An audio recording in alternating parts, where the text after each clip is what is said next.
Bu golü atan oyuncuyu muhtemelen daha önce hiç duymadın. Ama birazdan izleyeceğin şeyler onun neden kısa süre içinde çok daha üst seviyelere çıkabileceğini gösterecek. Onu farklı yapan şey attığı goller değil. Hatta ilk bakışta çok dikkat çekmeyebilir. Ama oyunu biraz daha yavaşlatıp izlediğinde asıl farkı burada başlıyor. Top ayağında değilken yaptığı koşular, savunma arkasına attığı o zamanlamalı deparlar ve dar alanda yön değiştirerek kendine yarattığı o küçük boşluklar. Bunlar kağıt üzerinde yazmaz ama sahada oyunu değiştirir. Bugün çok konuşulmayan ama bu detaylarıyla öne çıkan bir oyuncuya bakıyoruz. Filip Thorvaldsen.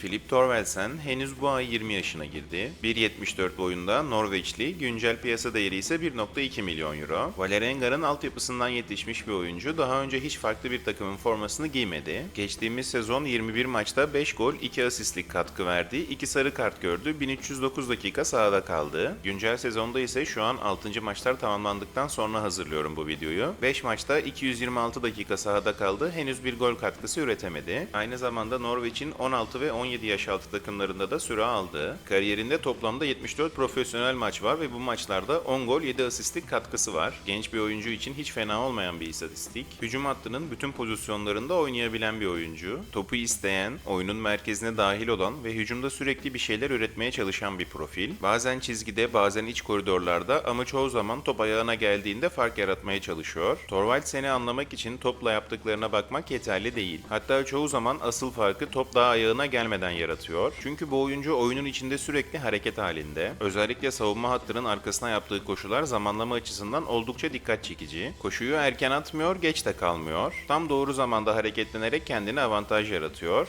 Böylece top ona geldiğinde zaten bir adım önde oluyor. Bu yüzden Thorvaldsen'i klasik bir kanat oyuncusu olarak değerlendirmek doğru olmaz. Boşluk kovalayan, hareketlilik üzerinden değer üreten bir oyuncu olarak düşünmek daha doğru. Belki bir hücum oyuncusu için istatistikleri sizlere çok çarpıcı görünmeyebilir. Ama oyun içindeki detaylara baktığınızda orada farklı bir seviye sinyali göreceksiniz. Şimdi gelin bunu parça parça açalım. Bu hareketliliğin anlam kazanması için bir şey daha gerekiyor. İlk dokunuş. Çünkü o koşuları yaptıktan sonra topu doğru kontrol edemezsen bütün avantaj kaybolur. Örneğin bu pozisyonda topu alır almaz ilk dokunuşla kendine alan açıyor ve kaleye yüzünü dönüyor. Böylece şut pozisyonu yaratıyor. İlk dokunuş bu yüzden çok kritik. Çünkü iyi bir ilk kontrol sayesinde sonraki aksiyon için kendine zaman kazandırırsın. Bir de kötü örnek izleyelim. Evet, topun arkasına düşmesinin ve sekerek gelmesinin etkisi var ama doğru kontrol edilemediği için bir anda hızlı hücum pozisyonu kayboluyor. Bir diğer örnekte yine benzer bir durum var. Topu kontrol ederken sadece durdurmuyor, aynı zamanda yön veriyor. Yani kontrol pasif değil, aktif bir hareket. Bu da onu bir adım öne çıkarıyor. Genel olarak baktığımızda ilk kontrolü kötü değil, hatta çoğu zaman avantaj yaratabiliyor. Ama burada en önemli şey istikrar. Evet, iyi yaptığı anlar çoğunlukta ancak bunu henüz her pozisyona yayabilmiş durumda değil. Eğer bu kısmı daha stabil hale getirirse oyunun temposuna çok daha rahat adapte olabilir. Yani burada konu sadece teknik değil, hareket ve kontrolün uyumu. Pas oyununu değerlendirirken de yine aynı noktaya dönüyoruz. Hareket. Çünkü bu oyuncu pası sadece verdiği anla değil, pası almadan önce yaptığı koşuyla değerli hale getiriyor. Mesela burada önce boşluğu buluyor, sonra topu alıyor ve sonrasında kafasını kaldırıp baktığında en müsait arkadaşına pası çıkarıyor. Yani pasın kalitesini arttıran şey aslında pasın kendisi değil, o pası mümkün kılan hareket. Bu da onu statik bir oyuncudan fazlasıyla ayırıyor. Bunu sadece topsuz koşu olarak düşünmeyin. Topu sürerek kendisine ve arkadaşlarına alan açtıktan sonra da güzel paslar çıkarabiliyor. Örneğin şimdi izleyeceğiniz pozisyon. Savunmanın dengesini hem top sürmeyle hem bir anda yön değiştirmesiyle hem de beklenmedik bir anda topu ayağından çıkarmasıyla bozabiliyor. Üçüncü bölgeye geldiğimizde ise oyuncunun karar kalitesi daha da önemli hale geliyor. Çünkü burada yaptığın her doğru ya da yanlış tercih direkt pozisyona dönüşebilir. Thorvaldsen'in bu bölgede en dikkat çeken özelliklerinden biri de ortalarının rastgele olmaması. Yani sadece topu ceza sahasına göndermek için orta açmıyor. Genelde bir hedefi var. Mesela burada topu gelişine kesmek yerine kafasını kaldırıp ceza sahasındaki hareketi bekliyor. Bu küçük bekleme süresi pasın kalitesini ciddi şekilde arttırıyor ve sonuç olarak golle sonuçlanıyor. Bu da şunu gösteriyor, sadece ortayı yapmak değil, doğru zamanda doğru noktaya yapmak önemli. Ama tabii mükemmel bir orta açan oyuncu diyemem.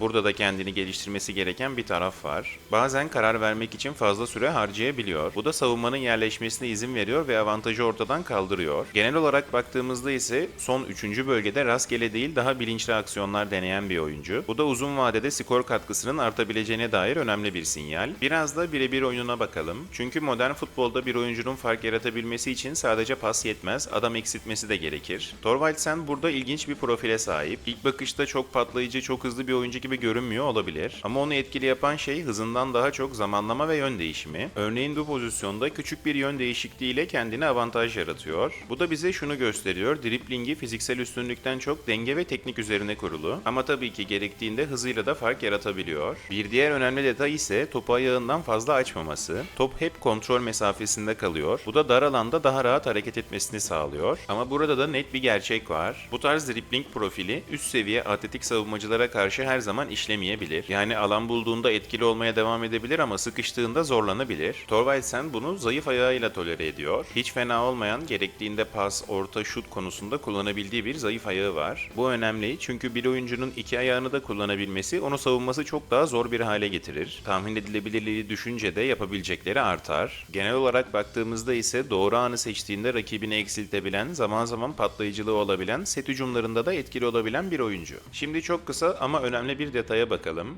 Top rakipteyken ne yapıyor? Çünkü sadece topla yaptıkların değil, top rakipteyken ne yaptığın da çok önemli. Bu pozisyonda gördüğümüz şey doğru zamanda baskıya gittiğinde, rastgele koşmadığında, pas açısını kapattığında rakibi hataya zorluyor. Tabii bu konuda henüz çok istikrarlı bir oyuncu değil ama bu tarz örnekler oyunun iki yönünün de oynayabilme potansiyeli olduğunu gösteriyor. Hadi bunun dışında kendisini geliştirmesi gereken başka neler var onlara bakalım. Çünkü bir oyuncuyu doğru değerlendirmek için sadece iyi yaptığı şeylere bakmak yetmez. İlk olarak karar verme. Bazı pozisyonlara doğru tercihi yapmakta gecikebiliyor. Mesela burada pas vermek yerine topu ayağında fazla tutuyor. Böylece pozisyon kaçıyor. Top hakimiyeti yüksek olan, topla etkili olan oyuncularda zaten sık sık görülebilen bir özellik bu bencillik. Bunu yontması gerekiyor. Örneğin şimdi izlediğimiz pozisyon takım arkadaşıyla topu buluştursa boş kaleye bir gol olacak ama risk alıyor, kendisi deniyor ve pozisyonu harcıyor. Bir diğeri ise bitiricilik. Kendi ceza sahasından rakip ceza sahasına kadar bile topu taşıyabiliyor ama bitirmekte zorlanabiliyor. Bu kadar çok pozisyona girme potansiyeli olan bir oyuncunun tabii ki o pozisyonları bitirmede kendini geliştirmesi gerekiyor. Çünkü Thorvaldsen'i diğer oyunculardan ayıran şey savunma arkasına yaptığı koşular ve sadece hızıyla değil zamanlamasıyla bunları daha verimli hale getiriyor. Ancak bu pozisyonların bitirişinde güçsüz kalması, yetersiz kalması ise pozisyonun hiçbir işe yaramamasını sağlıyor. Bu koşu yeteneğini ben sadece fiziksel olarak değerlendirmiyorum, aynı zamanda bunda oyun zekasının da payının olduğunu düşünüyorum. Oyun zekası bu kadar yüksek, sürekli hareket halindeki bir oyuncu bitirişini de geliştirirse çok farklı yerlere evrilebilir. Olumsuz sayılabilecek son özelliği ise güçsüz olması. Tabii hızıyla, çevikliğiyle bunu tolere edebiliyor ama ikili mücadelelerde biraz güçsüz kalabiliyor. Genel tabloya baktığımızda Thorvaldsen hakkında net bir şey söylemek mümkün. Bu oyuncu klasik bir kanat oyuncusu değil. Onu değerli yapan şey attığı goller ya da yaptığı asistler değil. Asıl farkı oyunun içinde yarattığı hareketlilik. Çünkü bazı oyuncular topu ayağına ister, bazıları ise oyunu hareketleriyle şekillendirir. Thorvaldsen bu ikinci gruba giriyor. Savunma arkasına yaptığı koşular, boşluk bulma becerisi ve sürekli hareket halinde olması. Bunlar dışarıdan bakınca çok büyük detaylar gibi görünmeyebilir. Ama oyunun içinde savunmayı bozmanın en etkili yollarından biri bu. Ve bu tarz özellikler geliştirildiğinde çok üst seviyelerde karşılığı olan şeyler. Ama burada kritik bir nokta var. Bu tarz oyuncuların kariyerleri çok ince bir çizgi üzerinde ilerler. Çünkü potansiyel çok yüksek olabilir ama bunu sahaya yansıtmak her zaman kolay değildir. Thorvaldsen için de durum tam olarak bu. Çünkü şu an baktığımızda doğru koşular var, doğru hareketler var, oyunun içinde detayları okuyabilme var. Ama bu hareketlerin sonu her zaman doğru bitmiyor. Yani problem aksiyonu başlatmak değil, aksiyonu bitirmek. Ve bu da onu şu an potansiyelli oyuncu kategorisinde tutuyor. Eğer bu noktada gelişim gösterirse, yani yaptığı o doğru koşuları doğru kararlarla birleştirebilirse o zaman çok farklı bir oyuncuya dönüşebilir. Ama eğer gelişim gelmezse hep aynı yerde kalma ihtimali de var. O yüzden Thorvaldsen için en kritik konu istikrar. Çünkü bu seviyede bir oyuncuyu yukarıya taşıyan şey tek tük iyi anlar değil, o performansı sürekli hale getirebilmek. Bir diğer önemli konu ise oynayacağı sistem. Çünkü bu tarz oyuncular her takımda aynı etkiyi vermez. Eğer onu çizgiye basan klasik bir kanat gibi kullanırsanız kaybolur. Ama ona hareket alanı verirsen, boşlukları kullanmasına izin verirsen, oyunun içine dahil edersen o zaman değer üretmeye başlar. Yani bu oyuncunun kariyerini belirleyecek şey sadece kişisel gelişimi değil, aynı zamanda bulunduğu yapı. Bu yüzden bir sonraki adımı çok kritik olacak. Yanlış bir takım tercihi onu geriye götürebilir. Doğru bir sistem ise çok hızlı bir yükseliş getirebilir. Ve açık konuşmak gerekirse şu anki haliyle Thorvaldsen bir yıldız değil ama yıldız olma ihtimali olan bir oyuncu ve bu ikisi arasında büyük bir fark var. Benim değerlendirmem şu: eğer karar verme ve final aksiyonlarını geliştirirse hem topa sahip olma takımlarında hem de kontrol kontra atak geçiş oyunu oynayan takımlarda çok etkili bir oyuncu olabilir. Yaratıcı bir hücum oyuncusu olarak çok ciddi seviyelere çıkabilir. Ama eğer bu gelişim gelmezse iyi hareketlenen ama etki yaratmakta zorlanan bir oyuncu olarak kalır. Yani bu hikayenin sonu tamamen onun gelişimine bağlı. Ama net bir şey var. Torvalds'eni izlerken sadece topa değil, topsuz yaptığı hareketlere de bakarsanız orada farklı bir oyuncu görüyorsunuz. Ve onu değerli yapan şey tam olarak bu. Kulübüyle olan sözleşmesi 31 Temmuz 2028'de sona erecek. Ama tek sorun bu değil. Şimdiden Avrupa'nın önde gelen kulüplerinin ilgisini çekmeye başlamış. Torvaldsen hakkında araştırma yaparken Lille takımının kış transferinde ona teklif yaptığını gördüm. Bulduğum haberlerin linklerini açıklamaya ekliyor olacağım. Futbol 365 Fransa'ya göre Lille takımı kış transferinde John Duran, Philippe Torvaldsen hatta Göztepe oyuncusu Juan'a teklif yapmış. Kaynak yetersizliği ve bazı oyuncuların ilgisizliği nedeniyle ise sonuçsuz kalmış. VSport.com'a göre de yine Lille 70 milyon kronluk bir teklif yapmış Vålerenga'ya Torvaldsen için. Ancak teklif reddedilmiş ve bu yüzden Torvaldsen takımıyla da sorun yaşamış. Ertesi gün idmana çıkmamış. 70 milyon Norveç kronu yaklaşık 6,5 milyon euro ediyor bu arada. Kulübü ileride daha yüksek bir bonservis geliriyle satabileceğini düşünüyor. Son olarak transferfeed.com web sitesinde de yine aynı şekilde Lille takımının 6 milyon euro artı bonuslar olacak şekilde Vålerenga'ya teklif yaptığı ancak Vålerenga takımının 2026 sezonu için takımda tutmak istediği belirtiliyor. Yani Torvaldsen için biraz geç kalınmış olabilir. Muhtemelen Vålerenga'da çift haneli bonservis geliri bekliyor kendisinden. Yine aynı ligden defans arkası koşularıyla ön plana çıkan Mustafa İsa hakkında da video hazırlamıştım. Şu an kartlara ekliyorum. O videoyu da izlerseniz eğer Mustafa İsa'dan ayrılan top ayağındayken yapabildiklerini daha net anlayabiliyor olacaksınız diye düşünüyorum. Sanırım Torvaldsen hakkında söyleyeceklerim bu kadar. Fark etmişsinizdir son 3 videoda yani Axel Baran Potur, Julian Gonstadt ve bu videoda biraz video formatını değiştirdim. Bu videonun yayınlanmasıyla birlikte de kanalımda bununla ilgili bir anket başlatıyorum. Çünkü gerçekten fikrinizi merak ediyorum. Eskiden genel bilgiler, olumlu yönler, olumsuz yönler ve sonuç şeklinde ilerliyordum. Şimdi biraz daha özellik